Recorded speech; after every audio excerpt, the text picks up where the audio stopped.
हाँ, हेलो। नमस्कार दोस्तों। Global science research YouTube channel में मैं मनोज कुमार कुशवाहा आपका स्वागत करता हूँ। बायोलॉजी के वीडियो में क्लास 12th का एक टॉपिक हमने लिया है जिसका नाम है सेंट्रल डोग्मा। ठीक है, आज हम इसी के बारे में बात करेंगे कि क्या है सेंट्रल डोग्मा और उसके अंदर क्या क्या प्रोसेस होती है। ठीक है, तो जैसे कि आपको पता होगा, जैसे कुछ टॉपिक्स आपने देखे होंगे कि हम नाम देखते हैं तो हमें नाम से ही पता चल जाता है कि हाँ, ये टॉपिक से लग रहा है कि इसके बारे में ये बातें होंगी। ठीक है, लेकिन इस टॉपिक को अगर आप देखोगे सेंट्रल डोग्मा, तो इससे कुछ ऐसा समझ में नहीं आ रहा है। इसीलिए जब तक इसको आप पढ़ोगे नहीं ना, तब तक आपको पता नहीं चलेगा कि एक्चुअली इसके अंदर है क्या। ठीक है, जैसे आप इसको देख लो, डीएनए रेप्लिकेशन लिखा है, तो इसमें लगता है कि कुछ ना कुछ रेप्लिकेट हो रहा है, कुछ ना कुछ डुप्लीकेट हो रहा है। ठीक है, डबल हो रहा है। तो इस तरीके के ऐसा कोई टॉपिक तो दिख नहीं रहा है, इसलिए इसे हम थोड़ा सा देखते हैं क्या क्या इसके अंदर प्रोसेस है। सेंट्रल डोग्मा की अगर आप बात करोगे तो आपके बॉडी में अगर देखोगे तो प्रोटीन कैसे कैसे बनता है, उसमें 3 प्रोसेस पार्टिसिपेट करते हैं। ठीक है, डीएनए रेप्लिकेशन, ट्रांसक्रिप्शन और ट्रांसलेशन। और ये पूरी प्रोसेस कहाँ चल रही होती है? सेल में, है ना। सेल में कुछ न्यूक्लियस, कुछ साइटोप्लाज्म में। ठीक है, तो आपको पता होगा कि डीएनए रेप्लिकेशन क्या है? एक डीएनए से 2 डीएनए का बनना।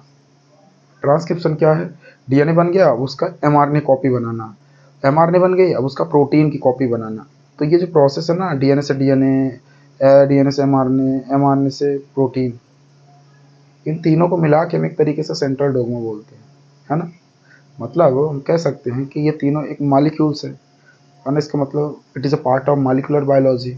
ठीक है ना, that flows the transfer of information from DNA to mRNA, mRNA to protein, या कह सकते हैं replication to transcription, transcription to translation.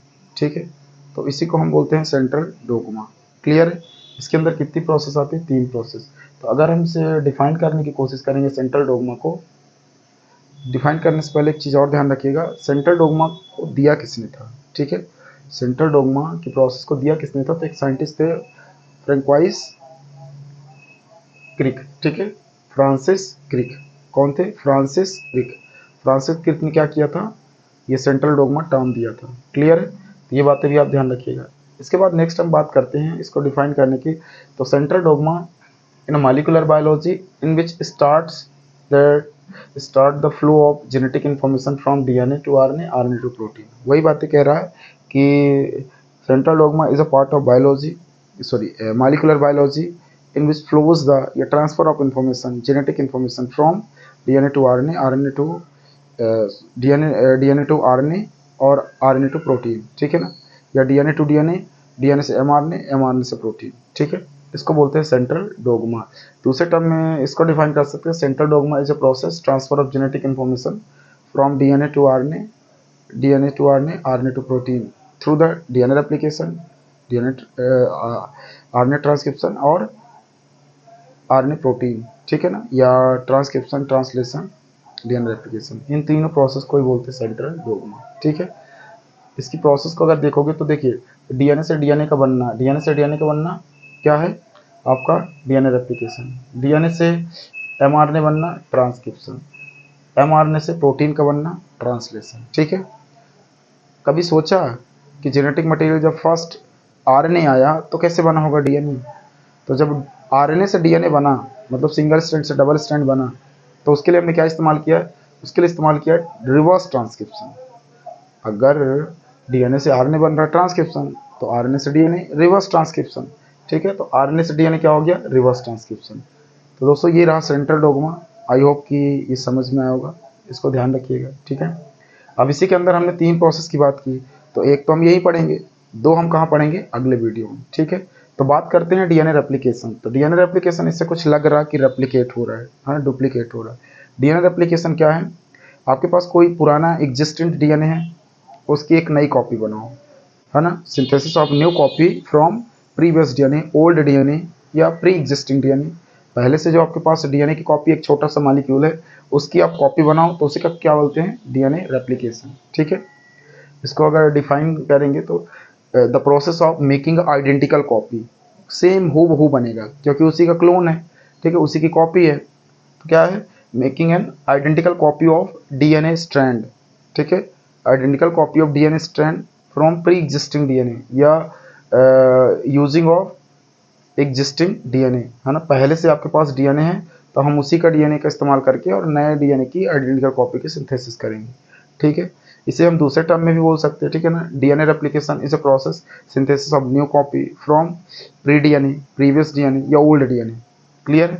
उसको बोलते हैं क्या, डीएनए रेप्लिकेशन, डीएनए की डुप्लीकेशन, डीएनए की कॉपी का बनना, कैसी, आइडेंटिकल कॉपी, किससे, प्री एग्जिस्टिंग डीएनए से।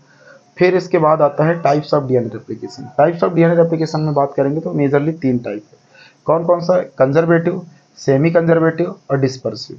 इसे हम थोड़ा सा डायग्रामेटिकल समझेंगे तो अच्छे से समझ में आ जाएगा।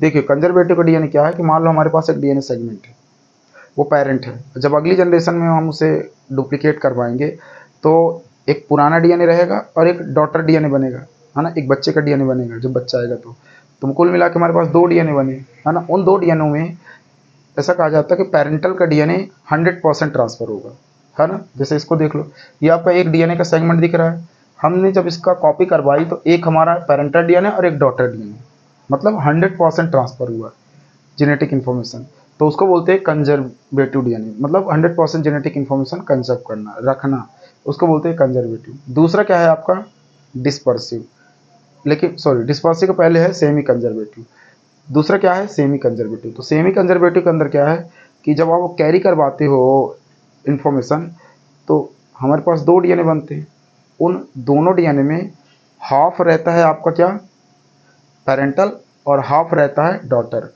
दूसरा भी ऐसे ही रहेगा, हाफ पेरेंटल और हाफ डॉटर, एक सेगमेंट डॉटर का, एक सेगमेंट पेरेंट्स का। देखिए ये जब हमने डीएनए के सेगमेंट को ट्रांसफर किया तो ट्रांसफर करते वक्त हमारे पास 2 स्ट्रैंड मिले, 1 और 2, 1 और 2, इसमें आधा पेरेंटल है आधा डॉटर है, नया डीएनए बना, आधा पेरेंटल आधा डॉटर, तो सेमी मतलब हाफ कंजर्वेटिव डीएनए, तो पेरेंट्स का हाफ डीएनए कंजर्व करना ही सेमी कंजर्वेटिव डीएनए कहलाता है। फिर इसके बाद नेक्स्ट क्या है, डिस्पर्सिव। तो डिस्पर्सिव के अंदर क्या बोला गया, ये है तो हाफ ही, लेकिन ये हाफ स्ट्रैंड नहीं है ना, ये हाफ डबल स्ट्रैंड, फिर डॉटर हाफ डबल स्ट्रैंड, फिर हाफ पेरेंटल डबल स्ट्रैंड, फिर हाफ डॉटर डबल स्ट्रैंड, मतलब उसमें सिंगल सिंगल स्ट्रैंड था और इसमें क्या है, डबल स्ट्रैंड, मतलब ये हेट्रोक्रोमैटिन डीएनए बनेगा, हेट्रोक्रोमैटिन, ठीक है, या हेट्रोजाइगस डीएनए बनेगा, आधा पेरेंट्स का आधा डॉटर का, आधा पेरेंट्स का आधा डॉटर का, यही सेम रिपीटेशन इसमें भी होगा, आधा पेरेंट्स का आधा डॉटर, आधा पेरेंट्स आधा डॉटर,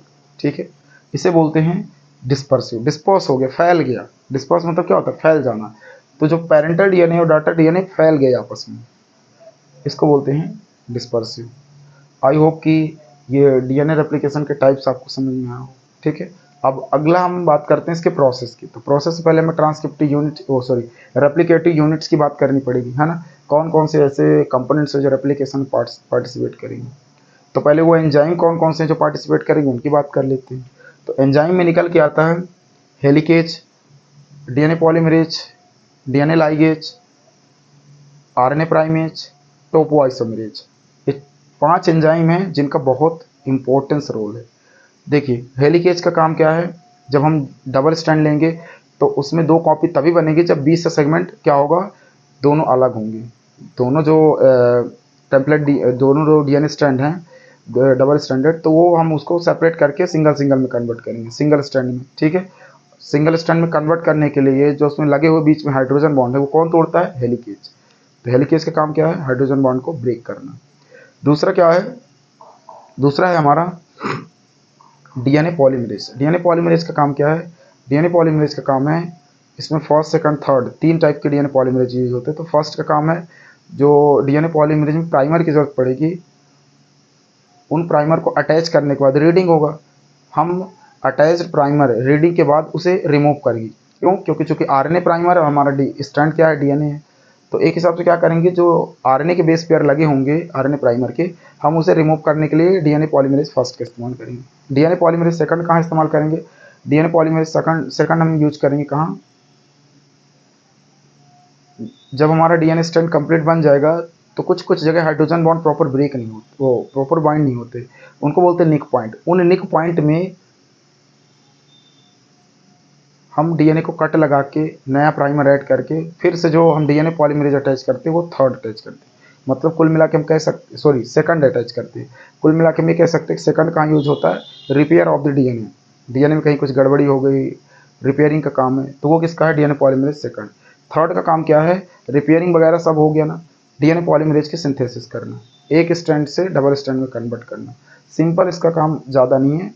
डीएनए के सिंगल स्ट्रैंड में बाइंड होना, प्राइमर अटैच होने के बाद उसको रीड करवा के डबल स्ट्रैंड में कन्वर्ट करवाना विद द हेल्प ऑफ डीएनटीपी वगैरह, नाइट्रोजनस बेसेस वगैरह, और साथ ही साथ नाइट्रोजनस बेस के साथ साथ प्राइमर, इनका इस्तेमाल करके डीएनए के स्ट्रैंड को रीड करवाने में हेल्प करता है, पढ़ने में। नेक्स्ट आता है डीएनए लाइगेज। अब जब प्राइमर अटैच करोगे तो ऐसा तो चिपक नहीं जाएगा, तो उसे अटैच करने के लिए हम लाइगेज का इस्तेमाल करते हैं। तो डीएनए लाइगेज का यूज क्या है, it is use link to DNA या जॉइंट टू डीएनए, ठीक है, with the help of DNA ligase, ठीक है। तो डीएनए लाइगेज को बायोटिक ग्लू भी बोलते हैं, बायोटिक गम, है ना, जैविक गोंद, इसका इस्तेमाल करेंगे। इसके बाद नेक्स्ट आता है आपका, नेक्स्ट क्या आता है, टोपोइसोमरेज। टोपोइसोमरेज का काम क्या है, ये रिलीज किया जाता है गायरेज एंजाइम, मतलब ये गायरेज भी से बोल सकते हैं। टोपोइसोमरेज का अगर काम की बात करें तो टोपोइसोमरेज हमने बोला था लास्ट में कि हमारे डीएनए में रीड करने के बाद कुछ गैपें रह जाती थी, उन गैप को पहली बात तो आइडेंटिफाई करना, वो आइडेंटिफाई हेलिकेज वगैरह कर लेंगे, ठीक है। उसके बाद नेक्स्ट टोपोइसोमरेज आइडेंटिफाई करने में हेल्प करेगा, साथ ही साथ उस पॉइंट पे आपको पता होगा कि जब बॉन्ड नहीं रहेंगे तो ये हल्का सा बॉन्ड क्या है, जैसे मान लीजिए ये स्ट्रैंड है, अब ये तो कंप्लीट बाइंड है। अगर हम इसकी बात कर दें कि यहाँ बॉन्ड नहीं है, तो जब यहाँ बॉन्ड नहीं है तो यहाँ क्या होगा, यहाँ बॉन्ड नहीं है तो यहाँ क्या होगा, ये बॉन्ड खुला हुआ है, तो यहाँ जो है स्ट्रेचेस आ जाते हैं इन जगह, है ना, तनाव आ जाता है, टेंशन क्रिएट हो जाता है, ठीक है। तो उस टेंशन को, या सुपर कॉइल्ड हो जाता है, कंडेंस हो जाता है, तो उस सुपर कॉइल को हटाने के लिए या कम करने के लिए इस एंजाइम का इस्तेमाल करते हैं, टोपोइसोमरेज का। क्लियर है। चलिए आइए बात करते हैं ट्रांसक्रिप्शन प्रोसेस की। आई होप कि ये जो ट्रांसक्रिप्टिव सॉरी रेप्लिकेटिव यूनिट्स है वो आप समझ गए होंगे। नेक्स्ट बात करते हैं थोड़ा सा ये डीएनए रेप्लिकेशन की प्रोसेस की। तो देखिए डीएनए रेप्लिकेशन की अगर बात करेंगे तो हमें जो जो पहले कंपोनेंट होती है वो हम इनिशिएशन प्रोसेस में रख लेते हैं। 3 प्रोसेस होती है, initiation, elongation, termination. Initiation process में आपको पता होगा कि हमें क्या क्या कंपोनेंट चाहिए, डीएनए टेम्पलेट चाहिए, डीएनए पॉलीमरेज चाहिए, आरएनए प्राइमर चाहिए, उसके साथ साथ हेलिकेज एंजाइम चाहिए, है ना। ये सब हम ला करके जब क्या करते हैं, अटैच कर देते हैं। हेलिकेज का काम क्या है, एटी रिच साइट को आइडेंटिफाई करके उस जगह जाके अटैच होना। क्यों, क्योंकि आपको पता है कि एडेनिन और थाइमिन के बीच में डबल बॉन्ड होता है जिसे ब्रेक करना आसान होता है, इसीलिए ये कहाँ बाइंड होते हैं, एडेनिन और थाइमिन के बीच में बाइंड होते हैं, ठीक है। कौन, हेलिकेज, ताकि बॉन्ड को इजीली ब्रेक कर पाए, बबल लाइक स्ट्रक्चर बना पाए, और उसी बबल लाइक से हम पूरे बॉन्ड को ओपन कर पाएंगे, और ओपन करने के बाद फिर हम डबल स्ट्रैंड में से कन्वर्ट करेंगे, ठीक है। बॉन्ड ओपन होगा तभी वो बाईफॉर्क टाइप का बनेगा, कुछ इस टाइप का, ठीक है। तो हमने क्या किया, हमने ये कंपोनेंट लेके यहाँ पे एटी रिच साइट पे पहले एटी रिच साइट ढूंढा कि कहाँ से कहाँ तक, 9 to 13 बेस पर। जब हमने सर्च किया तो हमें कहाँ मिला, 9 to 13 बेस पर थे eighty rich site. Adenine thymine हमें इस तरीके से न्यूक्लियोटाइड बेस पेयर मिले। उन न्यूक्लियोटाइड बेस पेयर को हमने क्या किया, हमने डायरेक्ट अटैच करवा दिया, क्या, कौन सा, हेलिकेज को। हेलिकेज ने क्या किया, बॉन्ड को ब्रेक कर दिया, ये जो बॉन्ड थे ना बीच में, इन बॉन्ड को ब्रेक कर दिया। ब्रेक करने के बाद उसकी कंडीशन कुछ ऐसी हो गई, ठीक है, bubble like structure. Bubble formation है DNA strand after break down of hydrogen bond. Hydrogen bond के ब्रेक डाउन होने के बाद ये जो बीच में आपको दिख रहे हैं 9 to 13 4-5 बेस पेयर, उसको इन्होंने ब्रेक कर दिया, ठीक है। ब्रेक करने के बाद अब चूंकि हेलिकेज, अब बोलोगे हेलिकेज का काम तो खत्म, यहाँ कैसे अटैच है, तो हेलिकेज का काम अभी खत्म नहीं हुआ। जब ये बाईफॉर्क डीएनए बनाएगा कुछ इस तरीके से, तो ये हेलिकेज क्या करेंगे, ये हेलिकेज रीडिंग के वक्त इस बॉन्ड को ओपन करेंगे तभी तो ये डबल स्ट्रैंड में ऊपर की तरफ रीड करेगा, इसीलिए इनकी ज़रूरत है ना, इसीलिए अभी भी ये अटैच है, राइट। हमारा ये जो प्रोसेस है ना, ये इनिशिएशन वाला यहाँ तक खत्म हो जाता है, ठीक है। अब बारी आती है इलॉन्गेशन की। इलॉन्गेशन मतलब इलॉन्गेट करना, डीएनए के सिंगल स्ट्रैंड को डबल स्ट्रैंड में कन्वर्ट करना। देखिए हमारा बबल जैसे ही बना तो हमने ये आधा सेगमेंट का डीएनए इधर ले लिया, ये कुछ बाईफॉर्क जैसा डीएनए इस तरीके से। अब क्या करेंगे हम, अब चूंकि स्ट्रैंड सिंगल है तो आपको पता है कि कोई भी स्ट्रैंड सिंगल तो नहीं रह सकता, उसे रोकने के लिए जैसे आपसे हम बोल दें कि क्या एक पैर पर आप खड़े रहोगे तो कितने देर खड़े रहोगे, 1 मिनट, 2 मिनट, 4 मिनट, 5 मिनट, उसके बाद तो कभी न कभी आपको 2 पैर पे खड़ा होना ही पड़ेगा अगर आपकी प्रैक्टिस नहीं है तो। तो इसका मतलब इनको भी ये सिंगल पैर पे खड़े नहीं रह सकती, इनके डबल साइड, इनके अपोजिट साइड कोई ना कोई स्ट्रैंड अटैच करना पड़ेगा। जब तक ये अटैच नहीं हो जाते तब तक हम क्या करते हैं, ये खड़ा रहे इसलिए हम क्या कर देते हैं, एक स्टेपनी लगा देते हैं, एक स्टेबल कर देते हैं, किसके थ्रू, एसएसबी प्रोटीन के थ्रू। 1000 से 2000, 1000 से 2000 हम एसएसबी प्रोटीन अटैच कर देते हैं, सिंगल साइट बाइंडिंग प्रोटीन, ताकि ये स्टेबल रहे, खड़ा रहे। जिससे मुझे खड़ा होना है तो मैं क्या करूँगा, पीछे से कोई टेक लगा लूँ या दीवार में सट के खड़ा हो जाऊँ, तो क्या हुआ, मैं नहीं गिरूँगा। ऐसा ही कुछ डीएनए के साथ होता है। डीएनए भी क्या करता है, इसका ये डबल स्टैंड है, सिंगल स्टैंड है, सिंगल स्टैंड को डबल स्टैंड जब तक नहीं हो जाता तब तक हम एसएसबी प्रोटीन अटैच कर देते हैं। अटैच कर दिया, अब आगे का काम। अब हमारे पास आरएनए प्राइमेज है, तो हम आरएनए प्राइमेज से इसे डबल स्टैंड में कन्वर्ट करने के लिए प्राइमर की जरूरत पड़ेगी, तो हम आरएनए प्राइमर की सिंथेसिस करेंगे। हमने न्यू आरएनए प्राइमर भी सिंथेसिस कर लिया, ये आरएनए प्राइमर भी सिंथेसिस कर लिया, कितना, 4 to 12 बेस पेयर कर लिया। अब 4 to 12 बेस पेयर सिंथेसिस करने के बाद हम किस पे आएंगे, हम आएंगे किस पे, अब रीडिंग की वक्त आएगी, अब उसे अटैच करेंगे और रीडिंग करवाएंगे। चलिए आइए आरएनए प्राइमर हम अटैच कर देते हैं। ये हमने आरएनए प्राइमर अटैच कर दिया, कहाँ, 3 to 5 डायरेक्शन, 3 to 5 डायरेक्शन, ठीक है। लेकिन प्राइमर का डायरेक्शन क्या होगा, 5 to 3, ठीक है। लेकिन डीएनए टेम्पलेट का 3 to 5 डायरेक्शन, ये याद रखिएगा, क्वेश्चन वगैरह पूछ देता हूँ सकती में। हमने प्राइमर अटैच कर दिया, ठीक है, 5 to 3 डायरेक्शन की ओर, और डीएनए टेम्पलेट में 3 to 5 डायरेक्शन की ओर। तो क्या केवल यहीं अटैच किया, नहीं, इसका अपोजिट वाला उधर भी तो अटैच करेंगे, हमने इधर भी अटैच कर दिया, ठीक है। लेकिन एक चीज़ ध्यान रखिएगा, ये चूँकि एक ही बार में पूरा कंटिन्यूस रीड कर लेता है, इसलिए यहाँ एक ही प्राइमर की जरूरत पड़ती है। ये एक बार में रीड नहीं कर पाता, ये थोड़ा सा रुक रुक के रीड करता है, इसीलिए हम यहाँ पे बीच बीच में प्राइमर लगाना पड़ता है। पहले हमने एक प्राइमर लगाया 5 to 2, फिर इसने रीड किया, और टेम्पलेट का 3 to 5, तो रीड किया, फिर हमें लगाना पड़ा, फिर रीड किया, फिर लगाना पड़ेगा, फिर रीड करेगा। तो कुल मिला के क्या होगा, कुल मिला के ये एक ही बार में रीड नहीं करता। तो हमने यहाँ पहले एक इस डीएनए स्टैंड को लगा दिया, आरएनए प्राइमर को इस डीएनए स्टैंड में लगा दिया, और फिर इसके बाद डीएनए पॉलीमरेज अटैच कर दिया, ठीक है। सिंथेसिस के लिए डीएनए पॉलीमरेज थर्ड इस्तेमाल होगा।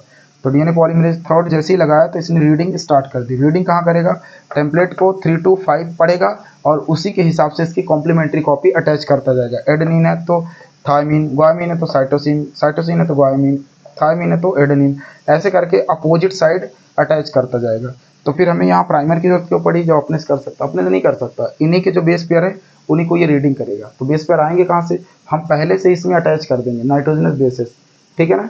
और एनर्जी के फॉर्म में हम एनर्जी वगैरह इस्तेमाल करेंगे एएमपी को जीएमपी में, ठीक है ना।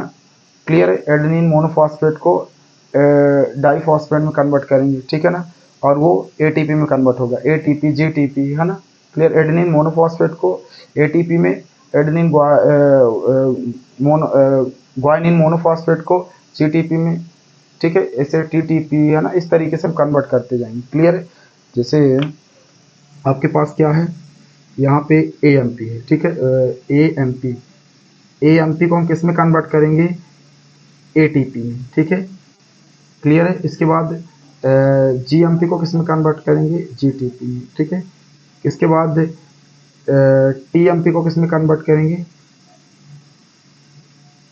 टीटीपी। क्लियर है।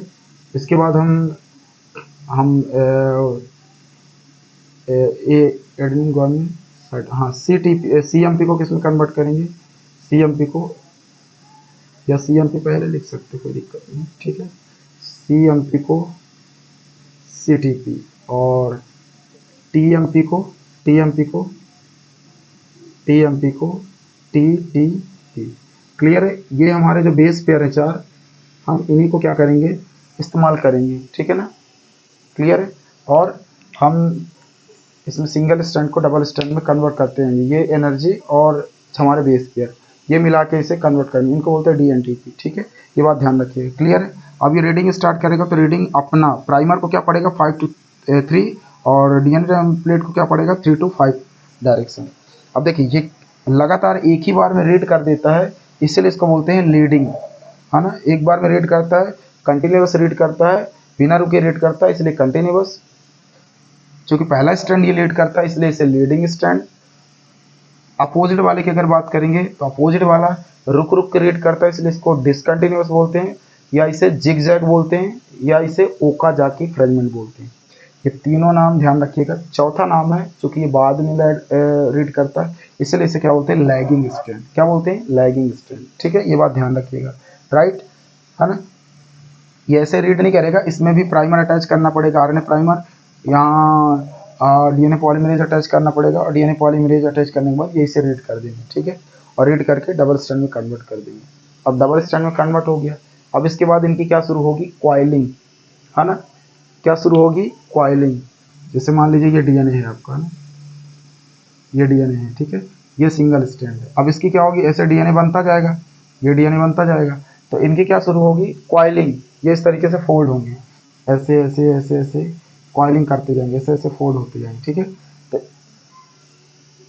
क्वाइलिंग करते वक्त मान लीजिए इनके और इनके बीच में ये खाली जगह रह गया, बॉन्ड नहीं, खाली जगह रह गई, निक पॉइंट रह गया, बॉन्ड वहाँ पे बना ही नहीं।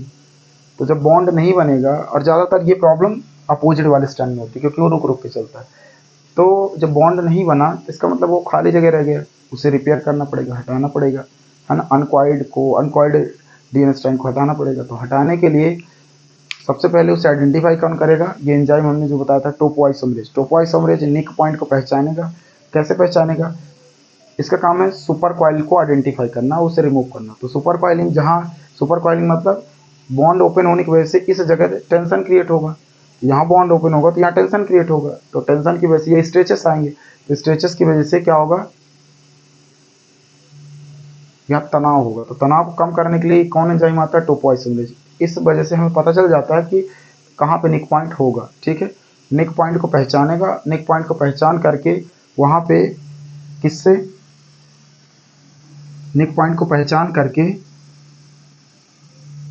रिस्ट्रक्शन एंजाइम से, ठीक है, रिस्ट्रक्शन एंजाइम से हमें उस जगह क्या करवाएंगे, कट लगवाएंगे। ठीक है, रिस्ट्रक्शन एंजाइम से क्या करवाएंगे, कट लगाएंगे। तो ये हमने डीएनए स्ट्रैंड है हमारा, ये हमने निक पॉइंट को आइडेंटिफाई किया, और आइडेंटिफाई करने के बाद हमने क्या किया, इस जगह कट लगा दिया। ये कट लगा देंगे, कट लगाने के बाद आरएनए प्राइमर फिर से हम अटैच कर देंगे, और आरएनए प्राइमर जब हमारा अटैच हो जाएगा तो अटैच होने के बाद हम क्या करेंगे, अटैच होने के बाद हम डीएनए पॉलीमरेज से इसे रीड करवा देंगे। कौन सा DNA polymerase, DNA polymerase second.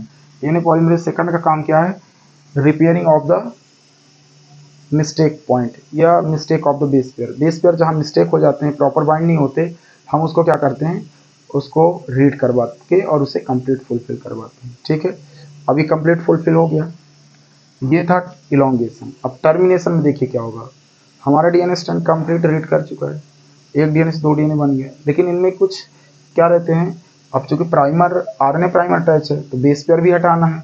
तो जैसे ही टर्मिनेट होगा तो टर्मिनेशन में हम क्या करते हैं, ये जो आरएनए प्राइमर अटैच किया, ये जो आरएनए प्राइमर अटैच किया, इसे रिमूव करते हैं। तो इसे रिमूव करने के लिए डीएनए पॉलीमरेज फर्स्ट का इस्तेमाल करते हैं, है ना, रिमूव आरएनए प्राइमर, है ना, and fill the gap. RNA primer को रिमूव करो और नए बेस पेयर ऐड करके उस गैप को फिल कर दो। ठीक है, तो ये हमारा किस में चला जाएगा, प्रोसेस ऑफ टर्मिनेशन। ठीक है, टर्मिनेशन प्रोसेस जैसे ही कंप्लीट हुई तो हमारे पास क्या आ जाएगा, एक कंप्लीट डबल स्ट्रैंड डीएनए आ जाएगा। ठीक है, कंप्लीट क्या आ जाएगा, डबल स्ट्रैंड डीएनए। ये बात ध्यान रखिएगा, जो इसमें अनकॉइल्ड रह जाते हैं या सुपर कॉइल बन जाता है, टेंशन क्रिएट होता है, उसको दूर करने के लिए कौन आता है, टोपोआइसोमरेज।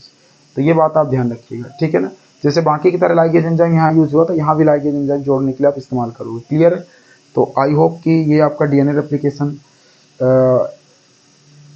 समझ में आया होगा। एक बार चलिए रिवाइज करते हैं, फिर इसके बाद हम अगला पार्ट ट्रांसक्रिप्शन नेक्स्ट पार्ट में देखें। देखिए, सेंट्रल डॉग्मा हमने बताया किस तरीके से जेनेटिक इन्फॉर्मेशन डीएनए से एमआरएनए से प्रोटीन के अंदर रेप्लिकेशन, ट्रांसक्रिप्शन, ट्रांसलेशन के थ्रू ट्रांसफर हो रहा है। ठीक है, उसी के अंदर पहला पार्ट है डीएनए रेप्लिकेशन, जिसमें एक डीएनए से दो डीएनए बनता है, एक पुराने डीएनए से नए डीएनए की आइडेंटिकल कॉपी बनती है, उसको बोलते हैं डीएनए रेप्लिकेशन। फिर प्रोसेस के अंदर उसके पहले टाइप्स आता है, टाइप्स में तीन, conservative, semi conservative, dispersive. Conservative के अंदर पेरेंटल डीएनए को ये 100% कंजर्व करते हैं। इसके बाद सेमी कंजर्वेटिव में पेरेंटल डीएनए को हाफ ऑफ कंजर्व करते हैं। इसके बाद डिस्पर्सिव में क्या करते हैं, ये जो डीएनए है वो हेट्रोक्रोमेटिन या हेट्रोफॉर्म में डीएनए ये बनाते हैं, आधा पेरेंट आधा आपका half parent half daughter, half parent half daughter, दो स्टैंड है, दोनों स्टैंड में सेम प्रोसीजर रहेगा, ठीक है। फिर इसके बाद आता है रेप्लिकेटिव यूनिट्स में कौन आते हैं, एंजाइम्स वगैरह कुछ आते हैं। तो इसमें एंजाइम कौन कौन होता है, helicase, DNA polymerase, DNA ligase, RNA primase और इसके बाद टोपोइसोमरेज। इनका काम भी बता दिया, तो बॉन्ड को ब्रेक करना, डीएनए पॉलीमरेज को रीड करवाना डीएनए स्ट्रैंड को, और डीएनए लाइगेज को दो सेगमेंट के डीएनए को जोड़ना। इसके बाद आरएनए पॉलीमरेज का काम आरएनए प्राइमर की सिंथेसिस करना, टोपोइसोमरेज का निक पॉइंट को पहचानना और सुपर कॉइलिंग को रिमूव करना, ठीक है ना, टेंशन को रिमूव करना। फिर ये डीएनए रेप्लिकेशन की प्रोसेस है, इसके अंदर इनिशिएशन के अंदर डीएनए टेम्पलेट लिया, एटीपी साइज सर्च करके हेलिकेज को अटैच करवाया, बॉन्ड को ब्रेक किया, बबल लाइक बनाया। फिर इसके बाद बाई फॉर्क डीएनए हमने बनाया, और बाई फॉर्क डीएनए में सिंगल स्ट्रैंड तो स्टेबल करने के लिए एसएसबी प्रोटीन लगाई। इसके बाद हमने क्या किया, आरएनए प्राइमर अटैच किया, प्राइमर अटैच करने के बाद डीएनए पॉलीमरेज थोड़ा से रीड करवाया, रीड करवाने के बाद कंटिन्यूस जो रीड करता है लीडिंग, और जो डिसकंटिन्यूस करता है उसे लैगिंग, ठीक है, क्लियर है। और इसके बाद इसे डिसकंटिन्यूस रीड करते इसलिए ओका जाके भी बोल दिया। फिर इसके बाद जब ये डीएनए स्ट्रैंड कॉइल होना शुरू हुए तो हमें उसमें कुछ जगह अनकॉइल्ड डीएनए मिले, जिन्हें हम निक पॉइंट कहते हैं। निक पॉइंट को हमने आइडेंटिफाई किया टोपोइसोमरेज के थ्रू, और टोपोइसोमरेज के थ्रू आइडेंटिफाई करके हम इसे क्या करते हैं, फिर से आरएनए प्राइमेज की हेल्प से सिंथेसिस करते हैं, आरएनए प्राइमर की अटैच करते हैं, अटैच करने के बाद डीएनए पॉलीमरेज अटैच करते हैं और इसे रीड करवा के डबल स्ट्रैंड में कन्वर्ट कर देते हैं, ठीक है। यहाँ पे आरएनए जो डीएनए पॉलीमरेज हम अटैच करेंगे वो डीएनए पॉलीमरेज कौन सा होगा, सेकंड होगा। जो फर्स्ट वाला वो कहाँ यूज होता है, तो जब ये स्ट्रैंड बन जाएंगे तो इनमें जो आरएनए प्राइमर है उसे रिमूव करने के लिए, रिमूवल ऑफ आरएनए प्राइमर के बेस पर रिमूव करने के लिए हम डीएनए पॉलीमरेज फर्स्ट का इस्तेमाल करते हैं। और इस तरीके से कुल मिला के हमारा जो कंप्लीट डबल स्ट्रैंडेड डीएनए है वो हमें बन जाता है, एक डीएनए से दो डीएनए। तो आई होप ये वीडियो आपको पसंद आया होगा, और अगर पसंद आता है तो आप हमारे चैनल को सब्सक्राइब कर सकते हैं, लाइक कर सकते हैं और अपने दोस्तों के साथ शेयर कर सकते हैं, ठीक है। और हमें कमेंट सेक्शन में बता सकते हैं कि हमारा कैसा लगा आपको रिसर्चेबल नॉलेज, ठीक है। Thank you.